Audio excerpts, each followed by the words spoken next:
Ladies and gentlemen, welcome to episode 178 of Petey's Awesome Guest Panel. Before I introduce tonight's wild cat of a guest star and returning guest star, let me introduce tonight's co-host of this evening. First off, the man who is a dear friend of mine for a decade from Cloverleaf Radio, Mr. Jimmy Falcon. What's up? Good to have you back, Jimmy. You too, brother. Likewise. Here. Also joining us tonight, we got another good buddy of mine, Mr. Jacob Baxter. Mouth of the Dirty South on hand. Welcome back, Mouth of the Dirty South. And of course, last but absolutely not least, the wonderful and the very lovely down from down under, Miss Jessie Devine. Hi. Welcome back, Jess. Thank you, Pete. And this is my first wrestler to interview as well. You're in for a real treat. Yeah. Also, and so tonight we have joining us to do. Fumbling my words, that's how excited I am. Tonight, we're joined tonight from a guest star who's been on the show before. He is a former 7-time NWA World Tag Team Champion. This gentleman was also ranked number 44 in the 500 of the Pro Wrestling Observer for the 2004 Singles Wrestler. And he was also ranked PWI's Tag Team of the Year with James Storm, America's Most Wanted. My guest at this time is Wildcat Chris Harris. Welcome back, Chris Harris. How are you today, sir? Oh, thank you guys. I love that. And it's good to be back with you, Wild Child. Oh, it's good to be back, Uncle. You're my kayfabe uncle. Wild Child and Wildcat. Yeah.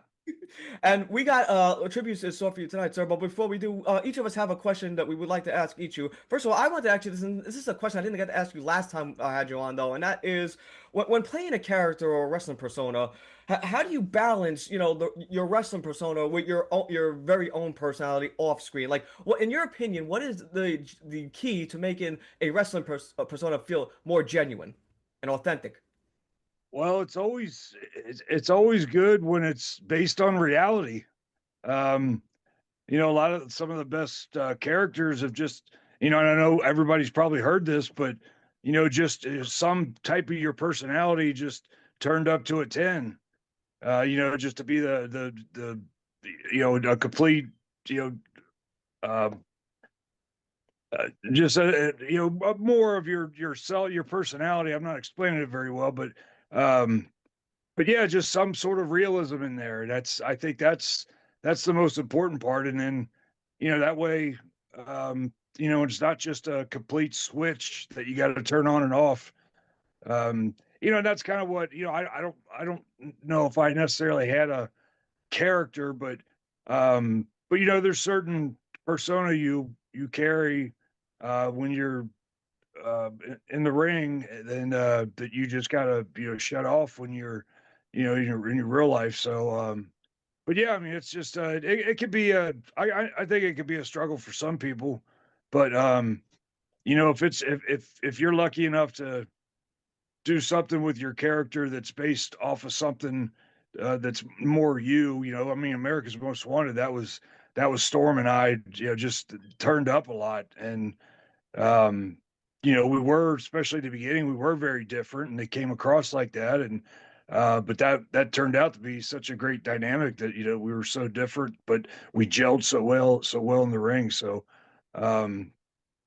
yeah, I mean, I just think that's some of the best characters that have a part of you, just a little more crazy, outlandish kind of thing. Very cool. And we actually got clips of actually, because I absolutely love the program that you did with the Naturals. So I always felt like America's Most Wanted and the Naturals program was one of the best things. Jess, you have a question. Yes. How did you prepare for big events? And what was your typical pre-match routine like? Oh, if we're talking like right before the match, or are you talking the day of, or how specific are we getting? You mean, Jess, you mean like right before the match, like literally right before you go on, right? Yeah. Okay. Okay. Yeah, I mean, there's always a prayer involved. I always make sure that I got, just get tucked in a quiet corner, say a prayer before I go out. I'm one that always carries those stretchy bands with me. So I'm always doing the warm up with those up until I go out. But yeah, and then, with Storm, we would just kind of, get excited together. Like, hey man, you ready? Ready to go? And let's rock this. And, but yeah, when I'm by myself, I mean, it's just, I just have to take a moment of peace there for a second because, I want to have a clear head, but, I get myself psyched up. I mean, once you go through that curtain or the tunnel or whatever it might be, um, that's when that switch turns on. So, um, I was always one. I liked squirting myself down with water because of the hair, and I always liked that wet look. So that would be one of my final things, and um, yeah. I don't know if that's what you were looking for, Jess, but that's kind of what I did. Very cool. Cool. We had great chemistry with the Naturals, and it was kind of one of those. Don West used to always talk like, as steady as we were and dominant as we were in the tag team division, the Naturals always seemed to have our number. Like they had that key ingredient that sometimes we just couldn't get over. So we traded wins and losses back and forth with each other, but yeah, we loved working with those guys. As we all kind of came up together, and to be able to be on TV and pay-per-views, wrestling each other it was great. So yeah, thanks for that clip, man. Anytime, and shout out to the late great Don West. Though I mean, first of all, he made like those memories, like him and Mike today, like doing like calling your matches. Those were memories I'll always remember too. And also shout out to, of course, mentioned the Naturals. Andy Douglas, Chase Stevens, of course, your tag partner James Storm. Like I love to one day have those three gentlemen on too. Like just to tell how much I like I'm telling you, Chris, how much I absolutely appreciate what you've done in professional wrestling. How I became a fan of TNA, and like became more of a fan of professional wrestling watching TNA 2005, old school TNA. Yeah, I loved it. But we have more clips to show too. But before we do, Mr. Baxter, your question? Well, first of all, I wanted to say I definitely agree with what you said about the natural personality getting turned up to 10. Yeah. Because the mouth of the Dirty South, Jake Cobb, is really just a fan that got lucky enough to get a mic. I like to talk with the fans, make them a part of the show. My grandmother was a band leader, and that's one of the first things she told me is make sure your audience feels appreciated and they feel like you're happy to have them there. But working in the industry for 10 years now, I've learned that the things that go on backstage and on the road are often far more entertaining than what goes on in the ring. Do you have any AMW stories? Oh, I mean, we were always cracking up backstage, and Storm was always a prankster. Everybody, you know, loved being around him, and um, yeah, just I mean, nothing comes to mind right now, but um, yeah, I mean, it's just yeah, I don't have anything that comes to mind, but yeah, there was always shenanigans going on behind the scenes, whether it was a rib or just having a good time and enjoying being on the road with each other. Yes, sir. Well, I love talking TNA, and of course, Chris, I'm curious what it's been like for you getting to return to TNA over the years / Impact Wrestling and getting to work with James Storm again. It has to be pretty cool getting to relive some great memories, so to say. Oh yeah, every time we go back, for a while there, we were going back like every um, like once a year. We were doing something with them, over the past several years. Um, yeah, it's really cool. I mean, the to be able to have the two of us, doing stuff together, that's always cool. And, we've done, we still stay busy, we are doing, meet and greets, and, the conventions are popular. And, so we'll do a lot of stuff together. And then once in a while, we'll pull off a match. So that's always fun to be able to get in there and tag with each other after all these years.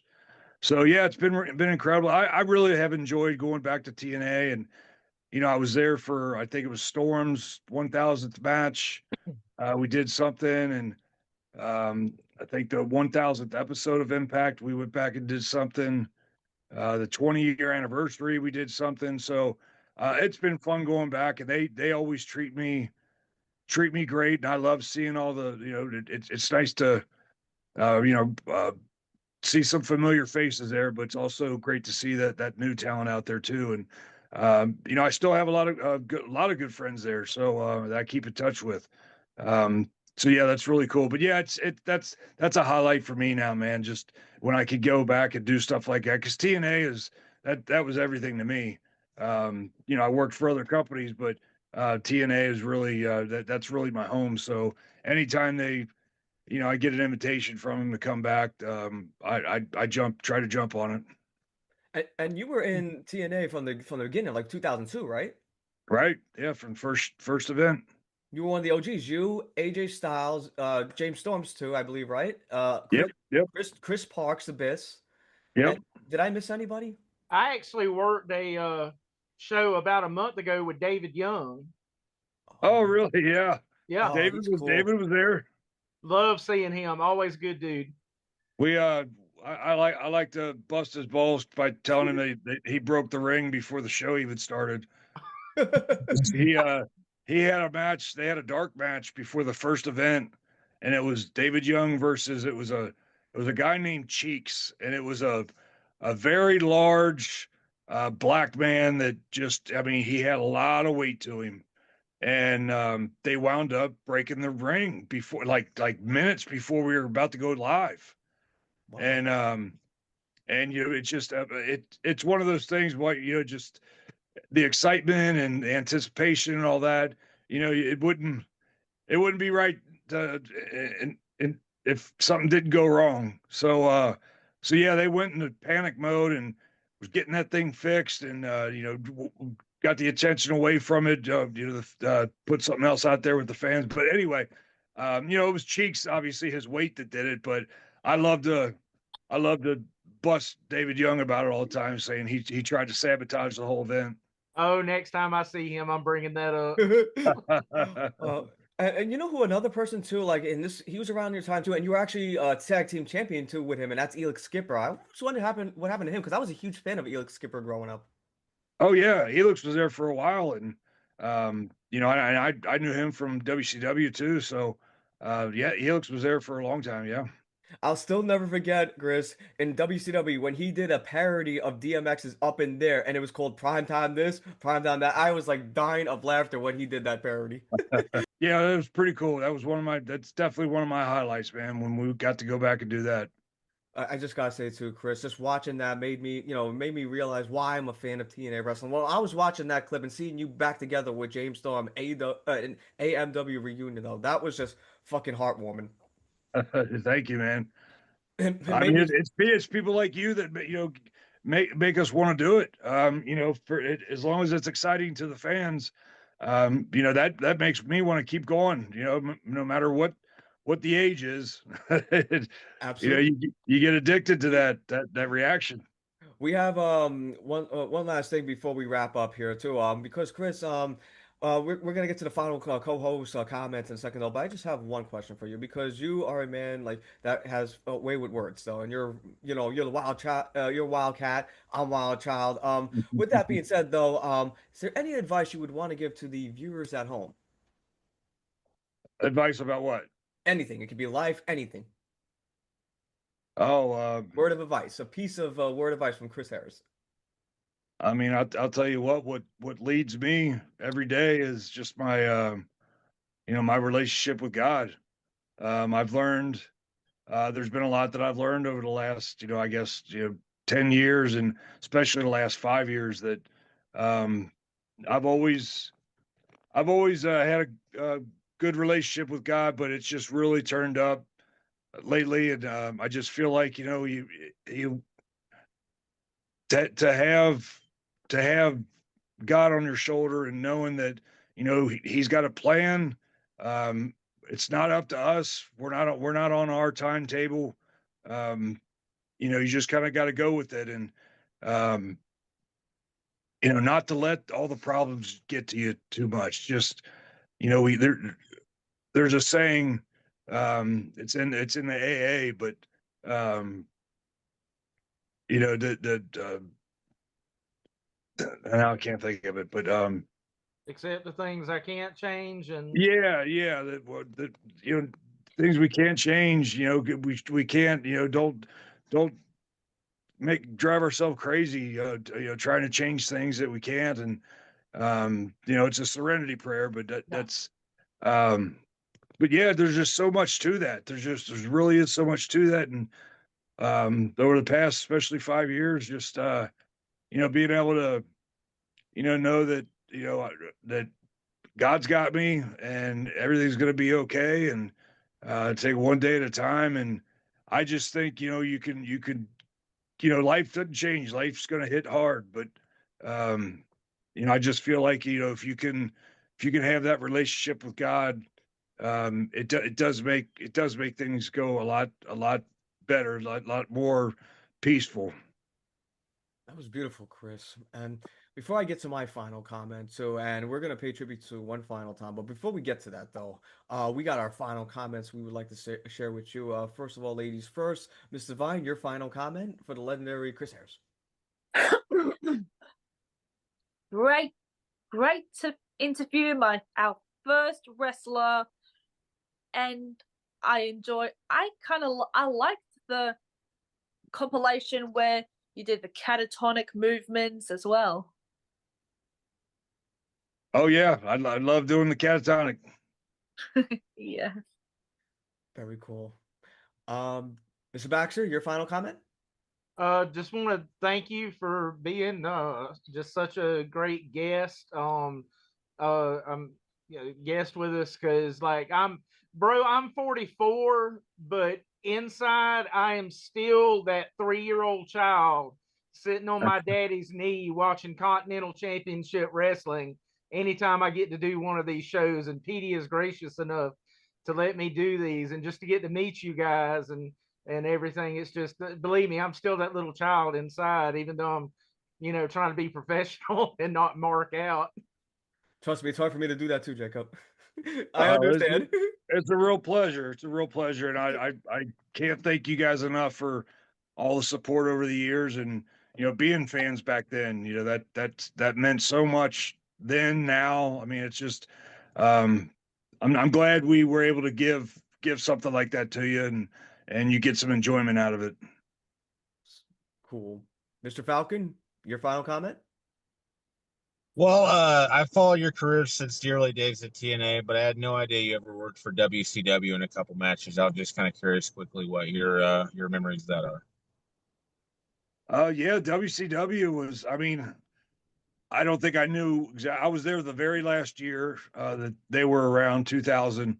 Um, so you always think you know what's going on, but there was so much turmoil going on behind the scenes that I wasn't really aware of a lot of that. But that was my first big break, and I was just so excited and thrilled, and you got the anxiety in that, and being a part of WCW, because when I was coming up, the big two were WWF and WCW. So for me to sign a contract with WCW it was huge to me. I really thought that things were going to take off, and then of course just what we would never think would happen is one of the companies go or they're gone.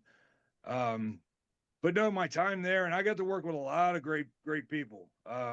We would do our security deal on like Nitro and Thunder, but the Saturday night program and their worldwide program, I'd get a lot of matches, and I got to work with some great talent, and they obviously saw something in me because they wound up signing me. Just turned out that it wasn't around, but I love it. I love that, looking back on that. Because it was just I was a young kid trying to make something out of myself, and that was kind of like the growing pains, where you're in the company, but you're not doing anything yet. So but so much experience with guy. I mean, Booker T and Shane Douglas, Kurt Hennig. I mean, there was a lot of guys I got to work with that I got to learn from, and yeah. So even though there was there was chaos going on, it was a great, great year for me, just being a part of the huge event, what we all strive to get to. Absolutely. Very cool. And let me say this too. I'm going to get my final comment, Chris. Before we show this tribute, though, I just want to say thank you again for this incredible interview, though. I just want to say that you have this incredible gift, Chris, where you can take a 35-year-old, near almost 36-year-old fan. Next month I'll be 36, and you can make him and bring him way down here, make him feel like that 15-year-old watching TNA. Like, and I'll give you an example of what 15-year-old Petey looked like when you won the TNA, the NWA Tag Team Champions in 2005. This was me in 2005 when you were winning the tag team gold. Oh, sharp dressed man, look at that. Thank you. This was, I think, actually, your match with the Naturals, though. After the match that I just showed you, this was a Yeah. month after that. Okay, were you at the show? No, I was. This was at my prom, actually. That was okay. that was in April, and my prom was in May. But that was around the time when you were kicking ass in TNA. And you were watching, man, and I can't thank you enough for doing that, man. Could you imagine, Chris, like that year though? Because that was 2011. I think that was the year when James Storm actually won the TNA heavyweight title. Was it 2012 or 2011? He won it.